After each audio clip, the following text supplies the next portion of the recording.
Hello, and welcome back. Today's agenda, we'll be discussing climate change.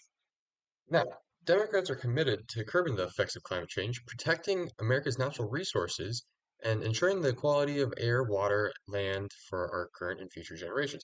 Democrats believe that climate change poses a real and urgent threat to our economy, our national security, our children's lives and futures, and that America deserves the jobs and security that comes from becoming the clean energy superpower of the 21st century. Now, climate change is one of our nation's greatest challenges, and addressing the urgent threat could make America's world's cleanest energy superpower and create millions of good-paying jobs for our nation and other nations. Now, it will take all of us acting together, workers and entrepreneurs alike, scientists, citizens, the public, and the private sector, to all ensure that we can make sure this happens, to address the challenge of climate change and to seize our clean energy future. We're now going to cut to a live video of a glacier in Antarctica.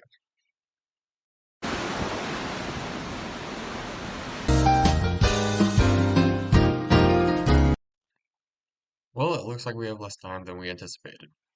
Climate change is a global emergency. We have no time to waste for that. We need to take action to protect Americans' lives and futures. The last 4 years, we've seen record-breaking storms, devastating wildfires. Lives and futures have been affected. Like urban and rural communities alike have suffered tens of billions of dollars in damages. Dams have failed terribly in Michigan. Farmers' crops have been drowned in the fields across the Midwest.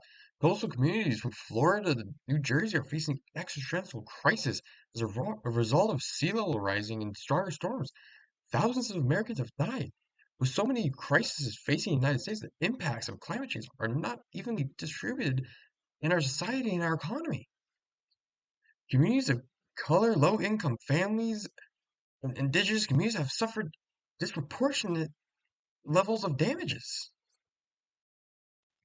Now, some people are more on board with stopping climate change than others. People that are on board with stopping climate change include certain organizations. For example, the EPA conducts research on climate change to understand its impacts and help manage its risks.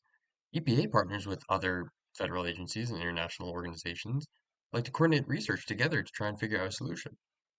Now, EPA is just one of many organizations that come together to try and stop climate change, but not everyone is on board with stopping it. There are certain groups out there that feel nothing is wrong with the world, such as older Republican groups, for example. Not newer groups. Newer Republican groups will see the problems with climate change and understand that it needs to stop. But there's also some extremist groups out there, such as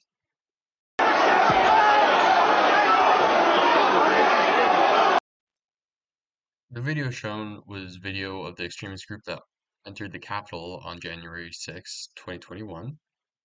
Now, other groups have their own opinions on climate change. As I said, younger Republican members tend to be more open to fixing the problem, even though they view the climate change problem as a lower priority. Green Party position on climate change is that they need to stop it as soon as possible. It's one of the highest priorities out there for them, considering this is the party that is also very eco-friendly and very popular on fixing all problems with our biodiversity. According to them, climate change is the most grave environmental, social, and economic threat out there. Across the world, causing polar ice to melt. Glaciers are melting too, which is going to affect our ocean levels. Um, Stronger storms, rising oceans, droughts, as well as more disease, hunger, and human misery. Now, with the libertarian group, they advocate for healthy and clean ecosystems as well, even though this is a group that tends to try and strive away from any government help. They are also very on board with stopping climate change, but they want to do it more as a group instead of having just our government do it. On to the main issue, we're running out of time. Plain and simple. We have a limited amount of years. We have maybe 10 years before catastrophic events start taking place. The main issues being rising sea levels, the effect it would have on our ecosystem, which affects a lot more than you would think. For example, this would affect farming, which leads back to us humans. It would affect weather patterns, which leads back to us humans. It would affect energy and water, which you guessed it, it leads right back to us. We have 8 to 10 years, according to research, before stuff starts happening. So the main point trying to get at here is we are running out of time.